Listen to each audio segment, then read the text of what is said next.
Assalamualaikum warahmatullahi wabarakatuh. Alhamdulillah, puja dan syukur senantiasa pada Allah. Salat dan salam pada Rasulullah Muhammad sallallahu alaihi wasallam. Teman-teman sekalian, alhamdulillah pada hari ini kita coba untuk ngobrol lagi, tapi kita sekarang ngobrol bareng salah satu yang barusan ada di Yuk Ngaji. Baru berapa lama tuh dia ngaji? Sebulan ya satu. Nongkrong ya, nongkrong di Yuk Ngaji ya. Nongkrong. Jadi kalau kita sebutnya itu adalah orang-orang yang intern. Intern tuh magang. Gitu kan ya. Anak magang. Iya, anak magang. Penyiar magang, anak magang. Nah, ini Yuk Ngaji magang. Tapi yang kita mau ngobrolin pada ini bukan antum. Yep. Kalau antum mungkin dikenalnya kan kalau di sosial media apa Al-Fatahar ya? Al-Fatahar. Kenapa pakai strip bawah tuh? Oh itu biar keterima Instagram aja Ustaz, nama itu. Kalau Al-Fatahar doang nggak keterima Instagram? Enggak. Kayaknya ada orang lain deh. Oh gitu. Kayak gitu. Kayaknya coba cari deh yang nggak ada strip. Soalnya kalau ada strip tuh susah mau ngomongnya. Oke, berarti apa nama akunnya Al-Fatahar strip gitu kan, sulit kan gitu kan ya. Berarti perlu diganti nih. Coba nanti dicari aja. Nanti Siap. kita coba untuk explore. Siap. Tapi nama aslinya tuh siapa sih? Sahar. Sahar apa? Muhammad Sahar Ramadan. Oh, bukan Saharudin bukan ya? Kan. Oke, Muhammad Sahar Ramadan. Muhammad Sahar Ramadan. Berarti pasti lahirnya di bulan Zulhijjah ya? Ramadan dong. Tapi kan Ramadan kan ganti-ganti terus ya? Iya, aku November. Oh, Novembernya. Ramadan waktu itu November. Ih, Ramadan November itu tahun 2002. 2003 ya? Iya. Karena aku ingat banget November, aku masuk Islam Ramadan itu Oktober. Berarti November ya berarti ya? Iya, aku November. Ustadz Aku 2002 kan ya? Iya, seingatku sih Ramadan tuh ya waktu itu ingat aku musim hujan sih. Jadi benar November berarti ya. Makanya nama itu Sahar Ramadan ya. Sahar Ramadan. Berarti ya pas aku masuk Islam itu belum lahir dong. Belum, setahun belum lahir. Oh iya. Tadi kita nggak ngomongin itu juga sih. Oke. Kita mau ngomongin pada malam ini adalah sebenarnya gini, aku tuh kan beberapa waktu ini mulai untuk membuat satu konten di mana aku tuh kayak apa ya? Mungkin kayak milenial yapping lah kira-kira gitu. Maksudnya aku kan udah merasa cukup tua ya, dan di umurku yang sudah menginjak kepala orang gitu kan ya, 40 gitu ya. Aku merasa bahwasanya aku lebih berhak untuk yapping gitu maksudnya. Karena kan katanya kan boomers kan sering yapping ya. Nah sekarang milenial juga tidak mau kalah. Kita juga mau yapping, juga mau ngamuk-ngamuk. Misalnya contoh ya, ketika aku ketemu orang ya, aku tuh sekarang dengan PD bisa menyebut D gitu. Dek, tolong dong menunya gitu. Oh, manggilnya Dek? Dek gitu kan ya. Kalau itu kan nggak mungkin bisa aku lakukan sebelum aku jadi betul. orang tua ya. Habis saya, Mbak minta menunya dong gitu kan ya. Ini, Dek, tolong Dek gitu. Dan sekarang legitimasinya udah kuat. Iya, tapi Fuad walaupun dia masih lebih muda daripada aku, semua orang dipanggil Dek sama dia. Mungkin karena dia merasa lebih tua juga ya. Itu boleh Kak Ustadz? Boleh kayaknya, merasa lebih tua tuh kayaknya boleh itu ya. Nah, karena aku tuh buat materi-materi tentang itu, yapping. Kalau kemarin teman-teman masih ingat, aku bahas tentang bagaimana caraku memandang uang. Jadi aku tuh pengen kayak mentransfer apa yang aku pahami selama 40 tahun ini, terkhusus 24 tahun aku menjadi seorang muslim, dan aku berharap itu bisa jadi sebuah kayak tambahan pelajaran bagi orang-orang yang masih muda. Nah, kalau antum kan masih muda ya. 2003 ya? Berarti sekarang 23 tahun. 22 November 23. 23 tahun. 23 tahun aku udah nikah loh. Itu termasuk intimidasi orang tua tuh begitu ya. Saya tinggal nunggu nasihat persiapan pernikahan aja katanya. Iya. Nanti buatkan. Nah itu nanti tuh. Tapi yang jelas adalah karena aku tuh udah 42 tahun, aku merasa bisa jadi apa yang menjadi yang sudah aku jalani bisa jadi bermanfaat bagi yang nonton. Nah pada hari ini tuh kita lah ya. Kita mau bahas tentang habits. Jadi habits ini salah satu buku yang aku tulis, dan kalau boleh ngasih pendahuluan ya. Aku buat buku habits itu karena aku buat buku pertama Beyond Inspiration.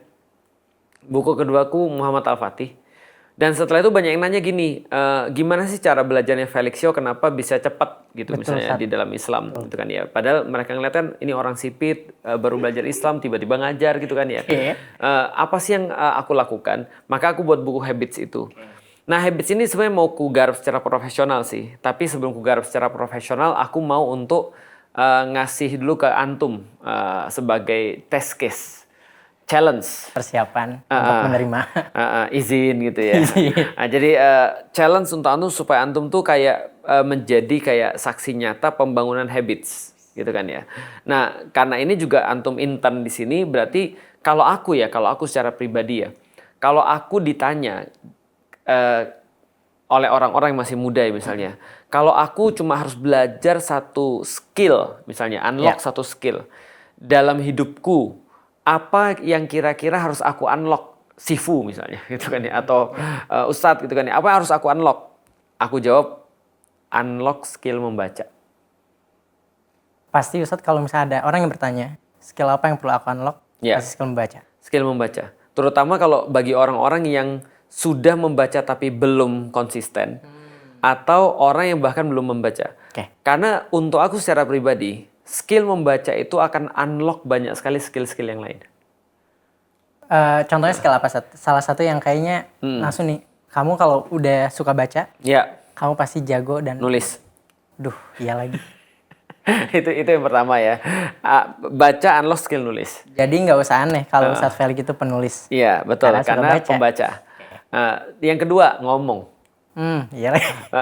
Kalau orang yang sudah sering baca, minimal dia akan dapat banyak sekali kosakata yang membuat dia bisa lebih mudah mengartikulasikan segala sesuatu. Yang ketiga, unlock skill untuk cepat belajar. Fokus. Jadi baca itu melatih fokus banget. Jadi kita bisa antum kan tahu ya, ketika kita baca dan kita benar-benar serius dalam membaca itu, kita kayak bisa pindah ke dunia lain. Iya benar, Sat. Gitu kan ya. Nah itu harus, kalau kita benar-benar ngelatih itu, kita bisa fokus benar. Jadi ketika dalam satu titik kita bisa melakukan banyak hal dalam satu waktu. Lebih kepada gini, lebih banyak, lebih produktif dalam satu waktu. Apalagi selain itu ya, ini sih, kita bisa lebih kreatif. Karena membaca buku itu sebenarnya mengumpulkan bahan, dan mengumpulkan bahan itu berarti akan ada banyak kombinasi-kombinasi yang bisa kita lakukan dalam hidup kita. Jadi aku juga berprasangka kuat kenapa Allah terus kemudian menurunkan ayat pertama itu adalah Iqra. Ya betul, Iqra. Iqra artinya kan baca. Baca apa? Ya baca semua sebenarnya. Dan bukan hanya membaca Iqra, tapi ada banyak lanjutan dalam Iqra. Tapi itu yang aku mau saranin sebagai seorang yang berkepala 4 ini gitu kan ya, menginjak kepala orang ini. Apalagi pada intan. Makanya aku selalu bilang gini, baca aku bilang gitu. Karena aku secara pribadi, ini buku-bukuku kebanyakan aku habisin, kebanyakan aku beli ketika kuliah dan ketika kerja. Dan aku benar-benar ngabisin duit aku untuk itu. Jadi mungkin aku sudah walk the talk, not only talk the talk gitu ya. Jadi maksudku, tapi bukan ini mau untuk sombong, bukan ya. Tapi honestly kalau aku disuruh orang untuk memberikan saran, aku akan sarankan mereka untuk baca. Nah ini yang mau aku juga coba untuk challenge kepada antum gitu kan ya. Dalam waktu mungkin setahun ke depan, walaupun habits nanti kita akan bahas bentuknya berapa lama, tapi setahun ke depan kalau antum bisa mencapai rekorku, bagus tuh. Rekor Ustadz setahun berapa buku? 80. Waduh, ini langsung di-challenge nih. 80. Video pertama langsung di-challenge teman-teman. Lah, untuk apa antum gitu kan ya? Antum bikin satu project. Kalau project tuh cuma misalnya 10, untuk apa gitu kan ya? Walaupun 10 buku tuh di atas rata-rata orang Indonesia. Rata-rata orang Indo berapa, Sat? Not even one. Nggak sampai 1 bahkan 1 tahun. Artinya orang Indonesia tuh minat baca sangat rendah. Rendah banget. Alias kalau misalnya antum membaca 10 buku aja per tahun, itu antum sudah rata-rata di atas orang Indonesia. Udah masuk beberapa persen orang yang. Kalau antum 80 buku per tahun, antum masuk elit. Iya. Dan yuk ngaji nggak perlu orang biasa. Siap. Bagi anak magang ini pesan menarik ya. Iya. Antum lihat di yuk ngaji ada nggak orang biasa? Nggak ada. Kalau nggak gila banget kan. Mana ada yang ngaji orang biasa. Nah artinya dakwah itu kita tuh sudah terlalu banyak orang biasa di dalam dunia dakwah. Kita perlu orang yang di luar kebiasaan. Harus elit dong. Harus elit gitu kan ya. Maka kalau misalnya di atas 80 buku per tahun, aku jamin lu orang elit. Itu yang pertama sih. Yang kedua, kalau lu udah di atas 80 buku per tahun ya, aku nggak bisa bayangin sih 5 tahun 10 tahun lagi lu jadi apa. Ya Allah. Bisa dipahami. Jadi itu adalah itu yang coba mau aku kasih orang, mau ngasih Sahar challenge. Yaitu adalah gimana caranya 80 buku per tahun. Oke, setahun ada berapa bulan? 12. 12. Berarti karena nama lu Ramadan, berarti targetnya sampai Ramadan ke depan. Iya. Ya nggak apa-apa sih, agak kurang dikit gitu. Berarti sampai Ramadan ke depan 80, taruhlah misalnya 10 bulan, berarti satu bulan itu sekitar 8 buku. 1 bulan 8 buku. 8 buku. Possible. Possible banget. Yap. Apalagi di sini kan kalau misalnya nanti kita akan di tengah jalan kita akan bicarain semua tentang challenge ini. Sahar boleh nanti minta rekomendasi ke aku tentang buku-buku yang perlu dibaca. Yang perlu aku baca. Betul, yang jelas kita juga akan keep update kepada teman-teman semua di sini. Teman-teman di sini juga banyak penasaran loh. Apa sih rekomendasi buku-bukuku gitu kan ya. Tentu saja buku-buku yang aku tulis ya. Masuk bukunya Ustadz harus dibaca. Iya, betul. Nah, jadi artinya di antara buku-buku itu ada yang tebal, ada yang tipis. Nah, untuk memudahkan antum, aku juga tidak akan merekomendasikan seperti misalnya sejarah Tuhannya Karen Armstrong gitu misalnya. Atau nggak akan dikasih rekomendasi gitu? Mungkin, tapi mungkin nggak di tahun ini lah ya. Aku mencoba untuk ngasih beberapa alas-alas lah, semacam kayak dasar-dasar bisa antum baca. Untuk yang penting tuh pertama adalah gimana caranya antum merasa itu possible. Artinya kalau di bulan pertama antum benar-benar bisa namatin 8 buku, berarti antum merasa itu possible kan? Iya. Nah, hal yang menarik adalah ketika aku mencoba untuk membiasakan 80 buku, tau nggak yang awal-awal aku baca apa? Apa itu? Komik. Komik aku masukin. Ustadz baca komik? Komik aku masukin. Sekarang baca komik gitu? Justru aku baca komik daripada nonton anime. Oh. Tapi dulu kan komiknya kan buku kan. Ya. Sekarang komiknya kan kayak apa? Kayak di website kan. Iya, betul. Nah, jadi sampai sekarang aku masih baca One Piece. Oke, Karena One Piece belum selesai nih. Versi komik. Versi komik. Aku baca Naruto kemarin versi komik. Ketika aku lagi mau deketin anakku, aku baca Kimetsu no Yaiba, Demon Slayer. Komik juga. Tapi aku selesaiin sehari tuh Demon Slayer. Sehari atau 2 hari aku lupa pokoknya. Pokoknya aku selesaiin 2 hari, selesai tuh Demon Slayer. Nah, tapi yang jelas adalah aku masukin dulu komik-komik. Aku masukin juga beberapa kayak novel-novel ringan. Itu jadi satu buku semuanya. Yeah. Nah, artinya kalau antum sudah merasa it's possible gitu kan ya, bahwasanya bisa baca 8 buku per bulan. Kalau 8 buku per bulan itu berarti sekitar kalau antum bagi 30 ya.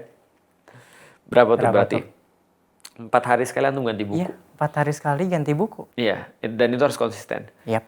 Dan kita nggak tahu nanti seperti apa ini akan unfold perjalanannya. Tapi yang jelas itu adalah challenge aku kepada antum. Siap. 80 buku dalam setahun. Saya terima challenge-nya Ustaz. Oke, benar ya. Bismillah. Kalau kalah apa nih? Aduh, kalau kalah. Kan lagi magang. Kan lagi magang. Iya. Assalamualaikum. Jemput kan. Kalau bisa, aku akan kasih challenge yang lain. Oke. Kalau antum sudah bisa 80 buku per tahun, challenge berikutnya adalah nulis. Wih, siap. Challenge berikutnya, aku akan bantu antum punya buku. Serius. Dan itu possible karena unlock skill pertama. Unlock skill pertama, baca. Ya. Dan itu akan membantu antum in many way, gitu kan ya. Di dalam banyak hal itu akan bantu antum banget, gitu kan ya. Dan kunci daripada itu semua 80 buku adalah habits. Itulah kenapa yang membedakan antara orang-orang yang cuma memulai saja dengan orang yang bertahan. Memulai itu gampang banget. Gampang banget, Sat. Iya kan? Bahkan sekarang bulan Mei, ketika syuting ini. Ya. Pasti orang di Januari, itu New Year, New Me. Ya. Semua orang memiliki goals. Resolusi. Bahkan semua orang nge-komen tuh di setiap reels orang, komen produktif, komen tahun baru, dikasih modul, dikasih tracker, dan sebagainya. Tapi mungkin itu cuma berlaku Januari sampai tengah. Itu kenapa, Sat? Banyak orang yang semati awal, tapi kesana malah padam. Nah, orang harus tahu bahwasanya habits itu cuma bagian daripada visi yang dia punya. Kalau orang nggak punya visi, dia nggak akan punya cukup bensin untuk bisa melaksanakan apapun yang diperlukan. Jadi contoh kayak gini misalnya ya. Ada orang bilang, New Year, New Me. Aku harus menurunkan berat badan. Itu yang paling sering tuh. Aku harus dari 80 menjadi 70. Atau 90 menjadi 70. Atau 100 menjadi 80. Atau something lah. Aku harus weight loss misalnya. Lantas ketika dia melakukan itu, dia bilang, oke, aku akan pergi ke gym. Maka dia daftar gym. Dia daftar gym, dia pergi 2 kali, 3 kali, 10 kali, 15 kali, 20 kali membership. Ketika misalnya udah 3 bulan, dia lemes. Nah kenapa? Karena dia nggak punya cukup purpose. Jadi menurunkan berat badan, bagiku itu tidak cukup untuk jadi purpose. Itu lemah banget buat jadi purpose. Pertanyaannya ditambah lagi, kamu ngapain menurunkan berat badan? Kan gitu kan ya. Supaya aku nggak sakit. Kenapa kamu perlu nggak sakit? Supaya aku bisa menemani anak-anakku yang sebentar lagi mau nikah. Itu kuat banget. Itu termasuk kuat banget. Apalagi sampai di titik misalnya kayak aku misalnya. Aku merasakan ketika habis ngisi kajian pinggangku sakit itu. Bahkan tiba-tiba aku nggak bisa berdiri gitu misalnya kan ya. Pernah di momen itu, Zat? Iya banget. Itu kan sudah menginjak kepala orang. Gitu kan ya. Nah jadi ketika sampai di titik itu aku bilang, wah kalau aku sakit terus nih bahaya nih. Apalagi ketika aku ngelihat Ustadz, antum kenal Ustadz Azwar nggak yang kemarin meninggal? Gitu kan ya. Jadi ketika Ustadz Azwar itu meninggal, waktu itu kan Ustadz Hafiz ngasih satu quotes kan yang bagus banget kan. Bahwa saya orang yang, jadi beliau bilang gini, orang yang dikarunia oleh Allah, ilmu, itu harusnya lebih sehat daripada yang lain. Jadi kesehatan bagi orang-orang berilmu itu adalah suatu yang lebih daripada orang-orang yang nggak berilmu. Karena kalau begitu dia sakit, ilmunya terhalang untuk kepada orang-orang.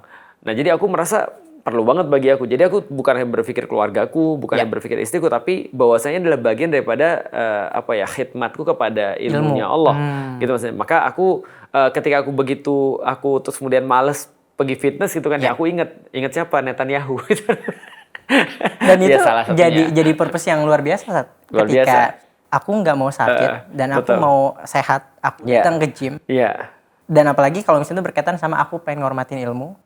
Aku nggak mau ilmu ini putus. Dan aku pengen ilmu ini semakin luas. Benar. Dan kalau masih malas ingat Netanyahu tadi tuh. Lah, maksudnya orang yang mau masuk neraka aja ya. Maksudnya dia kan militer kan ya. Aku tuh mau memastikan kalau andaikan Allah ngasih aku kesempatan 1 by 1 sama dia gitu kan misalnya ya.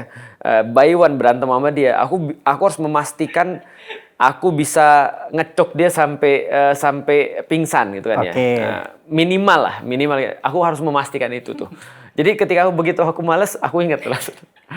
Netanyahu kalau nonton ini, dia ditantang sama Ustadz Felix. By 1. Gitu kan ya. Aku rasa banyak yang mau nantang dia sejauh bukan aku doang. Gitu kan ya. Terus ketika aku lagi males, aku inget Cristiano Ronaldo. Kenapa? Karena ya itu kan walaupun duniawi kan. Maksudnya ya itu jadi pertimbangan kita. Gila, dia duniawi aja kayak gitu latihannya. Padahal dia kan nggak ngarep akhirat kan. Setauku dia belum muslim ya. Walaupun ada yang mengatakan dia muslim. Mesti bilang amin atau Al-Fatihah. Pas mau penalti katanya dia bilang bismillah. Betul. Gerakan mulutnya sih. Iya, katanya bismillah ya. Entah benar atau enggak ya. Tapi yang jelas dia selama ini kan cuma dunia doang kan. Dia pengen jadi pemain terbaik. Dia pengen mencapai rekor dunia sebagai pemain terbaik. Pengen 1000 cetak gol. Betul. Dan dia bilang bahwa banyak orang nanya pada aku, apa rahasiamu bisa jadi begini? Dia bilang sudah aku kasih tahu kalian semua, cuma kalian nggak mau.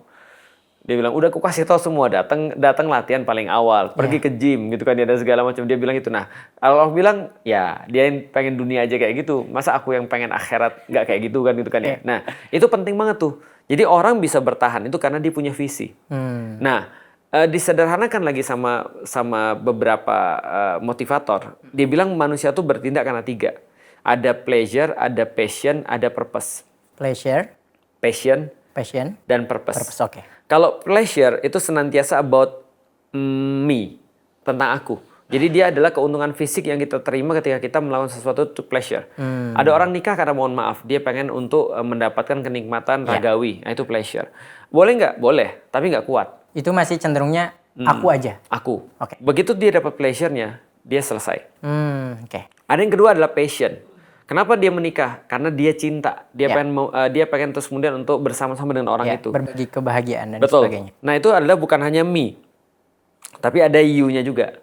Sehingga itu berkaitan dengan us. Passion-nya adalah tentang kita nih. Jadi dia sudah mulai meninggalkan pleasure, tapi belum sampai di titik yang lebih long lasting. Meskipun udah di titik selanjutnya passion itu belum termasuk long last. Karena ada banyak orang-orang yang sekarang dia cerai. Dan nggak punya masalah. Iya lagi Sat. Nggak punya masalah, nggak punya apapun, mereka cocok-cocok aja cerai. Gara-gara apa? Sudah nggak dapat passionnya lagi. Tahu kan passion kan gitu kan ya. Tiba-tiba bisa hilang tuh. Tiba-tiba kita kejar banget. Ada orang pengen jadi binaraga karena dia bilang bahwa karena aku memang seorang binaragawan. Aku adalah mengidentifikasi diriku sebagai orang yang sehat. Makanya dia pergi terus. Nah itu bagiku masih di titik passion. Nah di titik purpose, kalau itu bukan tentang dia lagi, tentang orang lain lagi. Tapi something bigger atau sesuatu lebih besar daripada aku dan kamu. Sesuatu yang di luar daripada kita. Dan itu adalah titik tertinggi sebenarnya. Menurutku. Untuk strong why itu. Value, prinsip, itu ada di titik itu. Kalau bagi kita seorang muslim, berarti itu adalah Allah. Berarti itu adalah agama. Berarti itu adalah akhirat. Berarti itu adalah sesuatu yang goib. Yang paling besar. Yang paling besar. Nah, itu purpose. Yep. Artinya kalau Oda Sensei yang buat One Piece, itu tidurnya cuma 3 jam sehari. Karena dia punya passion gitu kan ya. Harusnya sebagai seorang muslim, harusnya kita tidurnya, walaupun aku tidak begitu ya. Mikir gitu maksudnya. Kita mikir kalau kita misalnya mau tidur lebih lama. Bahwasanya benar nggak sih kamu orang punya purpose? Karena Elon Musk tuh sempat bilang begini. You can't change the world with 40 hours a week. Dia bilang kamu nggak akan bisa untuk mengubah dunia hanya dengan 40 jam sehari. Lu tahu siapa 40 jam sehari? Karyawan. Jadi kalau kita menempatkan diri kita sebagai karyawan, kita menempatkan diri kita tuh tidak mengubah dunia, tapi dipermainkan dunia. Artinya setiap orang bervisi itu tidak layak untuk menghabiskan sesuatu untuk yang dia suka atau yang dia pikir itu adalah purpose-nya dia, itu 40 jam sehari. Paham gak sih maksudku? Artinya contoh gini ya, andai pun ada orang bekerja di dunia dakwah ya, dan dia cuma mencukupkan diri dia cuma 9 sampai jam 5, itu dia bukan serius dalam dakwah menurutku. Dia cuma kerja. Dia nggak dakwah. Tapi orang-orang berpikir tentang mengubah dunia, itu harusnya di atas 40 jam sehari. Berarti memang secara akumulasi waktu pun itu mempengaruhi seberapa serius sih lu? Oh iya. Ada orang bilang, oh nggak penting yang banyaknya, yang penting itu adalah kualitasnya. Itu menurutku omong kosong sih. Karena gini ya, syarat daripada kualitas, yang pertama itu kuantitas. Iya, benar. Contoh ya, kalau ada orang bilang, iya ini adalah barang berkualitas, kan kita ukur tuh kualitasnya berapa. Iya. Nah, jadi syarat kualitas adalah kuantitas. Kuantitas dulu. Kalau kamu nggak berbicara tentang kuantitas, jangan bicara kualitas deh. Nah, berarti kenapa orang bisa gagal atau kenapa orang bisa nggak lanjut? Itu pertama adalah purpose problematikanya. Nah, yang kedua baru teknik. Tekniknya itu adalah how to. Misalnya contoh ya, mbok ya mulai daripada sesuatu yang mudah. Mulai daripada sesuatu yang menyenangkan. Mulai daripada sesuatu yang kecil, gitu kan ya. Cari triggernya, cari flow-nya dulu, gitu kan ya. Tanya pada ahlinya, gitu kan ya. Nggak usah berpikir terlalu berat, gitu kan ya. Nyambi yang kamu suka. Betul. Itu adalah sesuatu yang menjadi teknik sebenarnya. Nah, 2 ini sebenarnya kalau antum sudah pahami, insya Allah sudah bisa membantu sih untuk challenge yang tadi. Baik. Nah, sebenarnya gimana sih mungkin cara kita sebagai seorang muslim memandang bahwa ya Allah itu mencintai amalan yang sedikit, ya tapi konsisten, gitu. Nah tapi ketika kita melakukan amalan tersebut, ya kita menghadapi realita ternyata kita ngerasa lebih mudah untuk melakukan amal yang besar tapi sesekali, daripada yang kecil tapi rutin. Itu kenapa Teteh? Ustadz Hafiz pernah bilang begini, al-istiqomatu khairum min alfi karomah. Sesungguhnya istiqomah itu lebih bagus daripada 1000 karomah. Artinya kalau misalnya kita berbicara tentang karomah orang-orang, mungkin karomah yang paling tinggi yang bisa dimiliki oleh seseorang adalah konsistensi.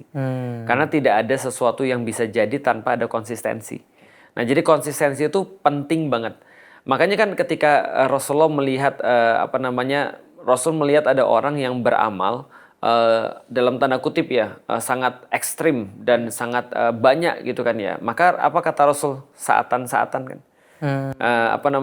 Satu-satu. Sewaktu, sekejap. Iya, satu-satu aja. Udah jangan terlalu banyak, satu-satu aja. Betul. Kenapa? Karena Rasul sampaikan ya Allah tidak akan pernah berhenti untuk bosan menerima amal seorang hamba atau doa seorang hamba sampai orang itu yang bosan kan dalam berbuat itu kan ya.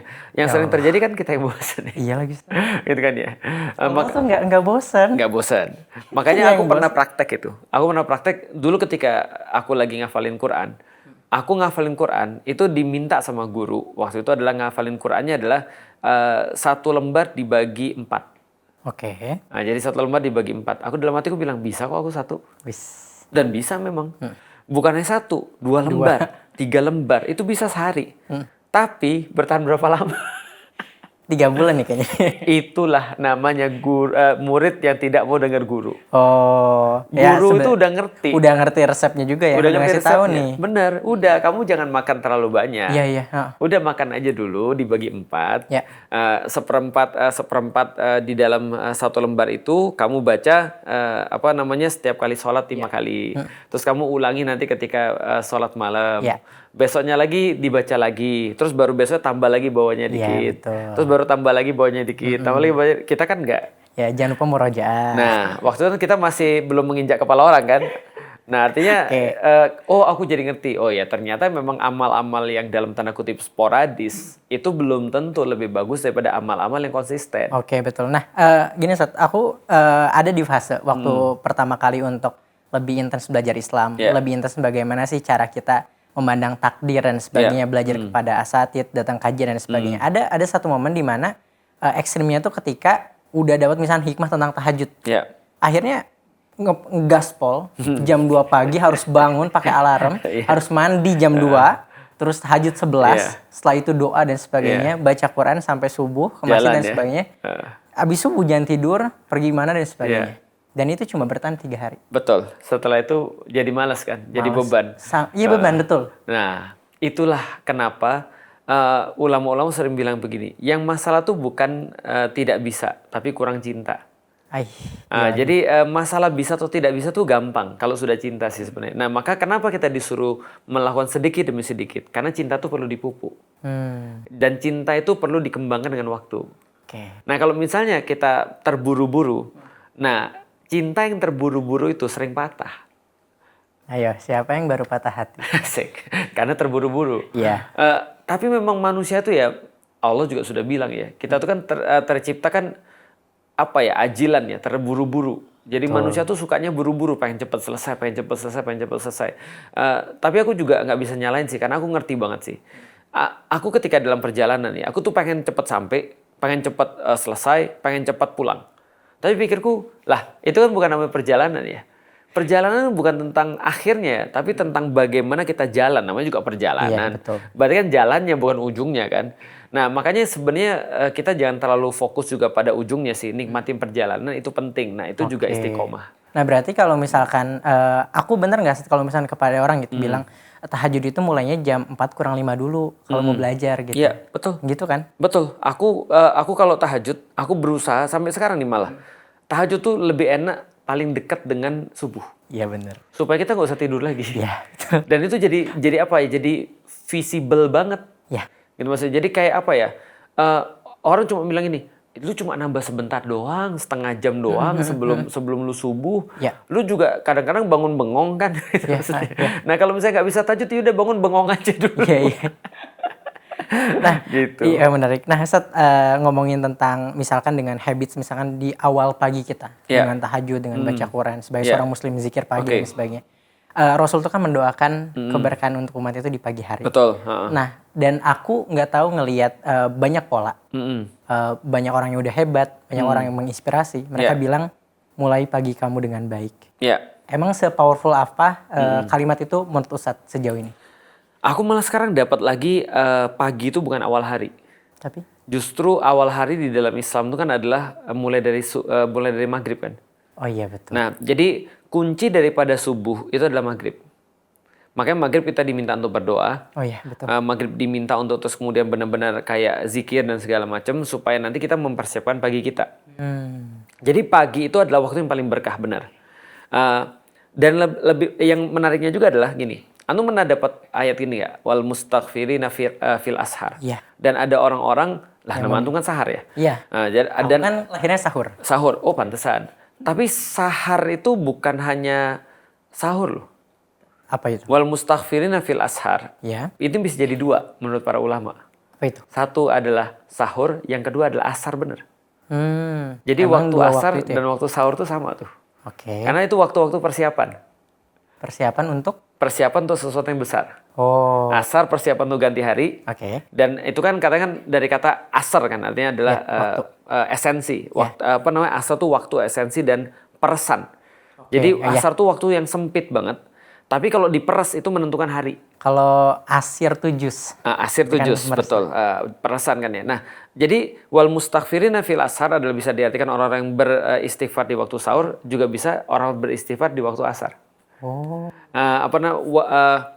Wahum yastaghfiruna fil ashar. Kalau nggak salah ya. Coba nanti dicek kalau salah ayatnya. Dan mereka adalah orang-orang yang beristighfar di waktu asar, gitu kan ya.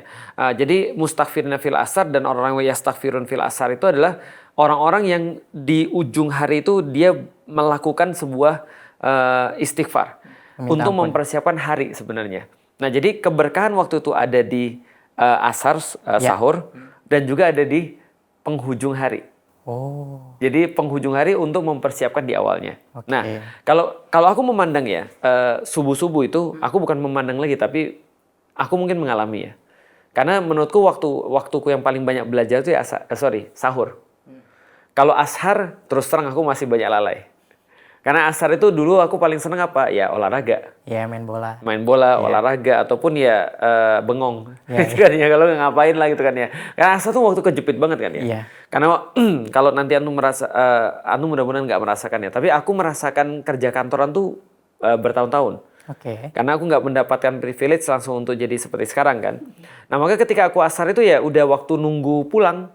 Jadi jam 3:30 pada sholat asar, aku tinggal nunggu jam 5. Tinggal nunggu pulang aja. Betul. Jadi persiapan pulang udah kira-kira gitu. Nah, jadi menurutku sih yang paling enak sih ya subuh sebenarnya. Berarti bagaimana tadi ya ngomongin tentang dua keutamaan waktu antara sahur yang waktu subuh lah dan waktu asar. Untuk menyambut hal yang besar.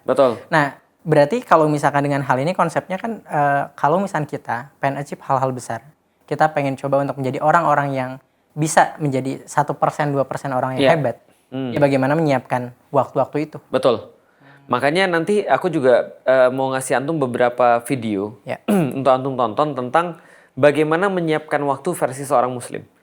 Nah, itu bisa dikombinasi nanti. Jadi ada satu video yang pernah Fuad kasih tau aku tentang ada orang-orang muslim yang dia mengcombine antara puasa sama puasa intermittent fasting kalau di kesehatan sama terus kemudian habits dia.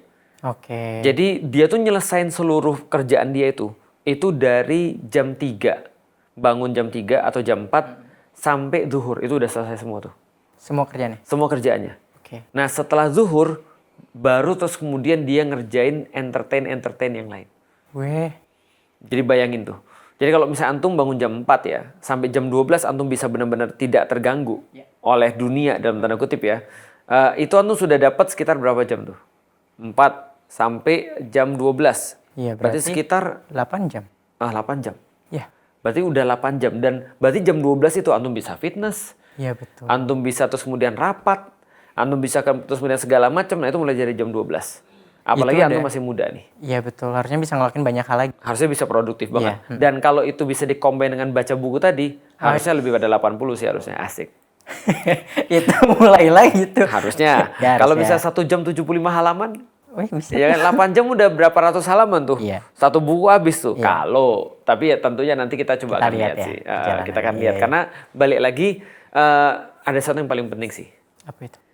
Doa sama Allah. Nah itu betul. Doa sama Allah, ya Allah, aku niat begini untuk Engkau ya Allah, mudahin aku untuk sampai challenge ini. Aku ngelihat bagaimana mungkin sosial media ini bergerak. Banyak orang ngomongin tools, banyak orang ngomongin produktif dan juga bagaimana caranya kita bisa goals. Nah tapi terkadang ada satu momen di mana aku merasa kenapa ya kita udah banyak tools, kita udah banyak saran. Jadinya malas malah. Dari semua akun tentang produktif. Hingga akhirnya, tapi kenapa malas ya? Ya, itulah dia. Makanya ada doa yang diajarkan Rasul supaya tidak malas kan. Allahumma. Iya betul. Iya betul. Iya dan seterusnya. Jadi artinya ada 7 penyakit yang kita minta untuk kita jauhkan dari situ kan ya. Artinya kita minta sama Allah karena Allah yang membolak-balikkan hati. Nah jadi minta banget sama Allah. Dan kalau antum memang perlu untuk sedekah untuk minta orang doain supaya antum bisa jadi bukan sedekah untuk mendapatkan yang lebih banyak menurutku, tapi sedekah untuk agar orang tuh mendoakan niatan kita itu didengar oleh Allah. Karena kalau mungkin kita berdoa mungkin dosanya banyak. Makanya contoh misalnya kalau antum nanti ini mumpung Idul Adha nih, antum mau sedekah misalnya apa dan segala macam, atau antum mau sedekah kemana gitu kan ya, atau antum mau motong kurban dan segala macam. Nah di situ antum bisa menyisipkan doain aku ya, mudah-mudahan niatku atau azamku untuk bisa dapat 80 buku di tahun ini bisa jadi sesuatu yang baik bagi jadi aku. Wasilah, bisa gitu Ustaz ya? Bisa jadi wasilah. Oke, I see. Gitu. Bismillah. 80 buku dalam satu tahun sampai Ramadan ke depan. Insya Allah. Nah, Ustaz, deal ya. Apalagi? Aku satu lagi pertanyaan, Ustaz. Boleh. Terkait dengan niat yang kita bahas, tentang purpose, tentang why-nya apa dan sebagainya. Mungkin satu pertanyaan dariku, maklum gak sih Ustaz, ketika ada orang itu berikhtiar, dia coba gagal, dia ganti strategi, gagal lagi. Dan Allah melihat itu sebagai proses seperti apa sih Ustaz? Itu contoh aku banget sih. Aku kayaknya gagal terus. Kalau aku melihat gini ya, aku kadang-kadang aku juga memang merasa ya ketika gagal tuh kayak sedih dan segala macam. Tapi aku berusaha di dalam hidupku, aku tidak menjadikan itu di dalam kontrolku. Jadi aku berusaha banget ngasih tahu diriku gini, udah deh lu gak sosok jago, hasil tuh bukan kontrol kamu, gitu kan ya. Tapi jangan sampai juga mempengaruhi aku untuk tidak maksimal dalam berbuat sesuatu. Tapi aku selalu berpikir begini, bahwasanya jangan pernah kamu merasa bahwasanya kamu bisa kontrol hasil. Karena begitu kita merasa bahwasanya kita mengontrol hasil, ada dua efek tuh yang jelek. Satu, kalau dapat kita jadi sombong, kalau nggak dapat kita jadi stres. Ada dua efek samping yang ya toksik. Betul. Tapi kalau kita tidak jadi gini, penyakitnya di dunia tanpa Tuhan seperti sekarang adalah ketika orang dapat sesuatu dia jadi merasa diri dia yang menjadikan itu dan dia menepuk diri dia, dan kalau dia gagal dia stres. Tapi penyakit termasuk di dalam dunia sekarang yang dalam tanda kutip ya, menurutku juga ada orang yang bertuhan tapi salah, adalah dia jadi tidak berusaha. Iya lagi. Nah, sehingga ketika dia dapat, dia juga nggak ngefek. Ketika nggak dapat, dia juga nggak melakukan sebuah introspeksi. Betul. Nah ini menurutku sama-sama fatalnya sih. Nah jadi Islam tuh memfasilitasi di mana kita akan berbuat seolah-olah kita akan hidup selama-lamanya, seolah-olah kita mengkontrol itu dalam hal perbuatan, dan kita akan menerima seolah-olah kita tahu bahwasanya itu adalah yang terbaik dari Allah. Nah, cuma Islam bisa fasilitasin itu. Nah, nanti kalau antum mau tahu belajar manah. Karena dalam memanah itu kita dilatih bahwasanya menarik menarik anak panah sampai ke ujungnya itu adalah bentuk hisabnya Allah. Jadi Allah akan menghisab kita dari cara narik sampai ke ujungnya. Begitu kita melepas, maka kalau kena itu alhamdulillah, nggak kena itu alhamdulillah. Jadi kalau sudah Allah bilang bukan kamu yang ngenain kan, bukan kamu yang ngelempar, aku yang ngelempar kan. Berarti kalau kena bukan kamu yang mohon maaf nih. Tapi kalau misalnya nggak kena, ya juga bukan kamu juga. Lah terus kamu yang mana? Yang ditarik tadi sampai ujung itu yang dihisap tuh. Tugas kamu situ doang. Udah, tugas kamu sudah sampai di situ doang. Itu hisapmu udah cukup sudah. Selesai. Nggak kena dan nggak kena itu bukan hisap kamu. Nah jadi itu yang harus dipahami tuh. Jadi dalam proses ikhtiar dan sebagainya, ya silakan buat strategi. Betul. Silakan berikhtiar dengan apa yang kamu bisa. Itu yang dihisap. Itu yang dihisap. Dan pahalanya juga tergantung seberdarah-darah apa sih kamu berikhtiar. Betul. Makanya di dalam Islam tidak pernah kita diwajibkan bisa baca Quran. Tapi belajar. Antum pernah nggak disuruh di dalam hadis Rasul katakan harus bisa baca Quran? Nggak ada. Yang ada kan suruh belajar kan? Kan kita tidak diwajibkan dalam tanda kutip menyelesaikan sholat. Tapi disuruh mendirikan sholat. Kita nggak disuruh sampai ke surga kan? Tapi disuruh sirotol mustaqimnya kan, itu kan ya, jalan yang lurusnya. Jadi aku senangnya di dalam Islam tidak pernah dalam tanda kutip fokus pada harus sampai ujungnya. Kalau andai kan ya sampai ujung tuh menjadi sebuah penentu balasan Allah bagi hambanya, Nabi Muhammad kesian dong. Nabi Muhammad meninggalkan dia belum ngelihat apa yang dia rencanain. Ya kan, bebasnya Baitul Maqdis, umatnya yang seperti apa dan seterusnya. Nah tapi beliau sudah mewariskan kepada kita metode lengkap, planning yang sangat strategik gitu kan ya untuk melakukan semua itu, dan pikirku itu yang dihisap oleh Allah. dalam tanda kutip ya. Nah, artinya bagi kita itu kita harus less untuk mikirin perkara-perkara yang Allah nggak nyuruh kita mikir tuh. Oke. Gitu. Siap, oke. Oke. Aku terima tantangan dari Ustadz. Mudah-mudahan Allah mudahin. Amin. Dalam 1 tahun. Dan aku minta doanya juga, Ustadz. Ya. Dan nanti kalau misalnya teman-teman mau ikut challenge-nya gimana, Ustadz? Boleh nggak? Nah, boleh banget. Boleh. Dan teman-teman bisa ikut, nanti kan kita akan monitor banget untuk challenge ini, dan kita akan kasih ini. Jadi ketika kita buat video ini berarti challenge-nya sudah jalan nih. Betul. Jadi challenge-nya udah jalan. Jadi ini kita buat supaya teman-teman keep tracking apa yang kreatif proses di balik ini. Tapi spill buat teman-teman sekalian, apa yang akan menjadi nanti teman-teman bisa ikutnya, nanti kita akan bahas di pertemuan berikutnya. Siap. Bye. Dadah.